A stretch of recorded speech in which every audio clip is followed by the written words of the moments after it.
बात करेंगे मौजूदा राजनीति की, राजनीति के सूरत हाल की, उसकी दशा और दिशा की, क्योंकि कल मंगल के दिन दो राज्यों के विधानसभा चुनाव के नतीजे आए और इन नतीजों के बाद ये राजनीति का ऊंट इसने कोई करवट भी लिया है क्या, और आने वाली राजनीति के संकेत और संदेश क्या मिलते हैं। दो राज्यों में से एक बीजेपी ने जीत लिया और जीता भी क्या, लगातार तीसरी बार सरकार बनाने जा रही है बीजेपी हरियाणा में। यह अपने आप में इतिहास है, आज तक कोई दल ऐसा नहीं कर पाया हरियाणा में। और एक तो आपने वो फिल्मी डायलॉग सुना होगा कि हारी हुई बाजी को जीत लेने वाले को बाजीगर कहते हैं, लेकिन जीती हुई बाजी को हार जाने वाले को क्या कहते हैं। यह शायद कांग्रेस को शब्द इजाद करना पड़ेगा, क्योंकि उसी पर यह लागू होता है। पर जो जीता वही सिकंदर, और बीजेपी उस जगह जीत गई जहां पर तमाम विश्लेषक, तमाम एग्जिट पोल, तमाम पत्रकार कह रहे थे कि कांग्रेस जीत गई है। तो नई ऊर्जा, नया उत्साह, नया जोश क्या बीजेपी में भर गया है। और जहां कयास ये लगाए जा रहे थे, बहुत से जानकार कह रहे थे भाई 4 राज्यों में चुनाव होने हैं, हरियाणा में, जम्मू कश्मीर में, महाराष्ट्र में और झारखंड में, इनको 2 चरणों में बांट दिया। थोड़ा असहज थी, डिफेंसिव थी, रक्षात्मक मुद्रा में थी बीजेपी। अब बीजेपी को क्या बूस्टर डोज लग गया है। पोस्ट 240, चुरा रहा हूं ये लाइन आज के इंडियन एक्सप्रेस की, ये हेडलाइन भी थी। अब आने वाले जो चुनाव है महाराष्ट्र के और झारखंड के, वहां पर बीजेपी फ्रंट फुट पर आकर खेलती दिखेगी क्या। और उधर दूसरा राज्य इंडिया गठबंधन के खाते में गया। एनसी, नेशनल कॉन्फ्रेंस और कांग्रेस, उनकी वहां सरकार बनेगी। लेकिन हरियाणा की हार से इंडिया में रार भी साफ शुरू होती दिखाई दे रही है क्या। और यहां पर मैं 3 दलों की खास बात करना चाहूंगा। आम आदमी पार्टी, नेशनल कॉन्फ्रेंस, बल्कि 4 पार्टियां, शिवसेना और समाजवादी पार्टी। एक चीज साफ होती दिख रही है और उसे अंडरलाइन करते दिखे इंडिया के तमाम सहयोगी, कांग्रेस को आईना दिखा रहे हैं। और आईना किस बात का, कि जहां कांग्रेस और बीजेपी के बीच सीधी टक्कर होती है, तो इनवेरिएबली एक हिमाचल प्रदेश ऐसा उदाहरण है जहां पर पिछले कुछ सालों में बीजेपी को पटकनी देने में कांग्रेस कामयाब रही, वरना कांग्रेस औंधे मुंह गिरती है। और जब वो दरियादिली दिखाती है, हाथ से हाथ मिलाती है, कदम ताल करती है अपने सहयोगियों के साथ, तो वो बीजेपी को हराने में कामयाब हो जाती है। और ये बात जम्मू और कश्मीर में भी साफ लागू होती दिखी। पहले जम्मू और कश्मीर की बात कर लेते हैं। जम्मू और कश्मीर में कुल मिलाकर 90 सीटें, और यहां पर गठबंधन किया कांग्रेस और नेशनल कॉन्फ्रेंस ने। 56 सीटें नेशनल कॉन्फ्रेंस के खाते में गई और 39 सीटें कांग्रेस के खाते में गई। नेशनल कॉन्फ्रेंस 56 में से 42 जीत गई, हर 4 में से 3 सीटें जीती, 75% का strike rate, success rate. Congress 39 में से 6 सीटें जीत पाई, 15% का स्ट्राइक रेट।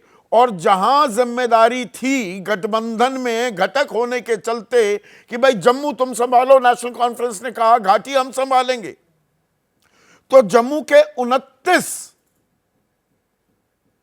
जो विधानसभा क्षेत्र थे जहां पर कांग्रेस ने उम्मीदवार खड़े किए, वहां पर सिर्फ 1 में जीत दर्ज कर पाए, 28 बीजेपी जीत गई।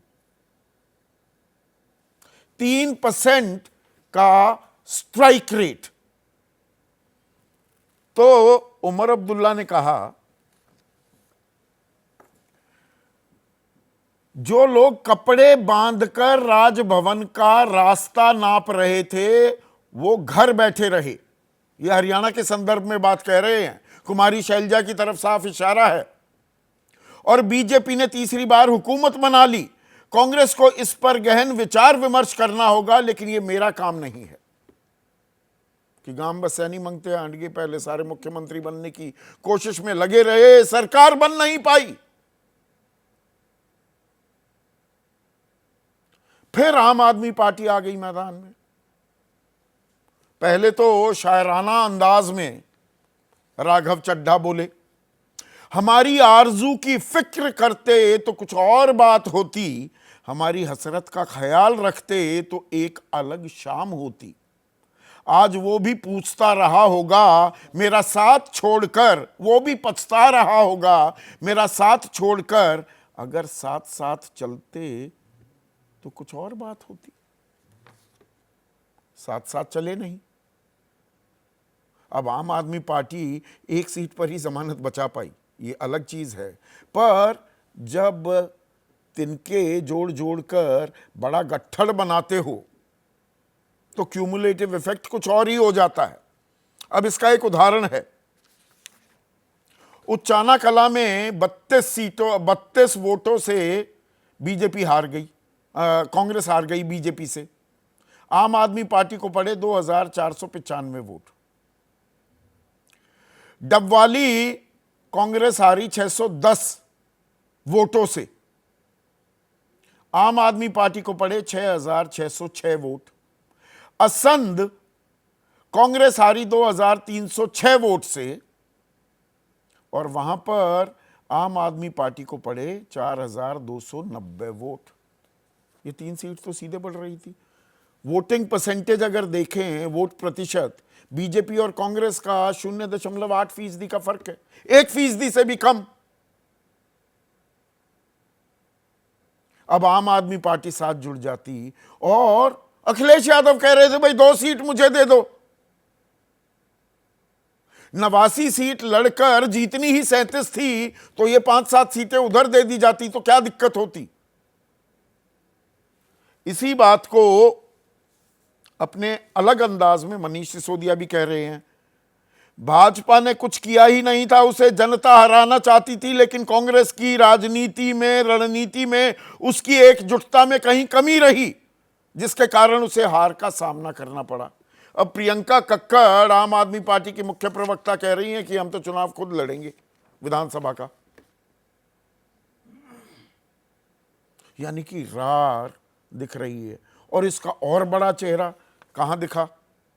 उत्तर प्रदेश, जहां पर विंडफॉल गेन, अगर मैं शब्द इस्तेमाल करूं, इंडिया गठबंधन को मिलते दिखे थे 2024 के लोकसभा चुनाव में।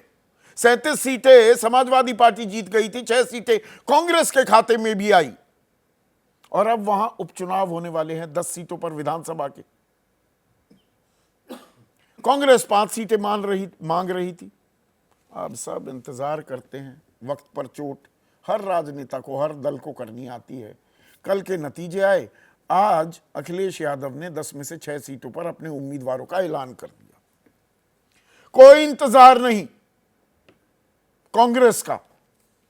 अब कांग्रेस के अध्यक्ष उत्तर प्रदेश में अजय राय कह रहे हैं सीटों पर कोई चर्चा नहीं हुई है, हम इस मामले पर अपने शीर्ष नेतृत्व से बातचीत करेंगे। हमने 5 सीटों पर चुनाव लड़ने का फैसला किया है। गठबंधन बना रहेगा। कैसे बना रहेगा? यहां तो अब आईना दिखाया जा रहा है कि भैया तुमसे अपना घर नहीं संभल रहा तो हमें फरमान निर्देश ना दीजिए। लेकिन सबसे बड़ा संदेश जो आ रहा है वो आ रहा है महाराष्ट्र से, जहां पर महाविकास आघाड़ी में सबसे बड़े पार्टनर के तौर पर कांग्रेस उभरती दिखी। यह अप्रत्याशित था। लोकसभा चुनाव में 13 सीटें जीती कांग्रेस ने, उद्धव ठाकरे गुट से भी ज्यादा और शरद पवार गुट एनसीपी से भी ज्यादा। अब संजय राउत क्या कह रहे हैं कि कांग्रेस पार्टी को भी एक भूमिका लेनी होगी। अगर कांग्रेस देश भर में अकेले चुनाव लड़ना चाहती है तो वो स्पष्ट करे, फिर अन्य दल अपने अपने राज्यों में अपना निर्णय कर लेंगे कि भैया बताओ साथ लड़ना है कि नहीं लड़ना है। अब सीधा वही आईना दिखाया जा रहा है, भैया बताओ बड़े भाई की भूमिका में आने वाली गलती अब ना कीजिए। नाना पटोले उनके अध्यक्ष महाराष्ट्र में यानी कि कांग्रेस के, वो कह रहे हैं सार्वजनिक रूप से आप गठबंधन पर इस प्रकार से आरोप नहीं लगा सकते, संजय राउत के बयान से हमें बिल्कुल आपत्ति है। अब बीजेपी की तो बाँछें खिल रही होंगी, वो नतीजा ऐसा कोई अप्रत्याशित नहीं है, पर वो जनता को अब ये बताने की भरपूर कोशिश कर रही है कि वो 240 जो आई ना, थोड़ी बहुत नाराजगी थी जनता की, अब कांग्रेस का असली चेहरा सामने आ गया है। ये तो अपमान करते हैं, जाति का इस्तेमाल करते हैं, दलितों को दरकिनार करने पर लगे हुए हैं, आरक्षण को लेकर इनकी बातें कोरी झूठी हैं, झूठ की ये फैक्ट्री है। अब नैरेटिव गढ़ने में बीजेपी आगे चल पड़ी है और देखिए जी कॉस्ट करेक्शन हो गया, अब सब कुछ चंगा सी, ऑल इज वेल। अब इसी की आज हम तफ्तीश पड़ताल करने वाले हैं। दरअसल ऑल इज वेल राजनीति का ऊंट करवट ले गया है क्या, दशा दिशा वो क्या पकड़ने वाला है। और पिछले कुछ महीनों से पहली बार 10 सालों में जो हमने बीजेपी को विपक्ष की पिच पर खेलते हुए मजबूर देखा, अब क्या पिच बीजेपी तैयार करती दिखेगी जो वो करती आई है और विपक्ष को फंसाती आई है। ऐसे में आज का सीधा सवाल, हरियाणा में कांग्रेस की हार, इंडिया में रार, और हरियाणा में बीजेपी आई, हो गई लोकसभा की भरपाई, यानी कि लोकसभा में जो नुकसान हुआ 370 400 पार के जो नारे लग रहे थे।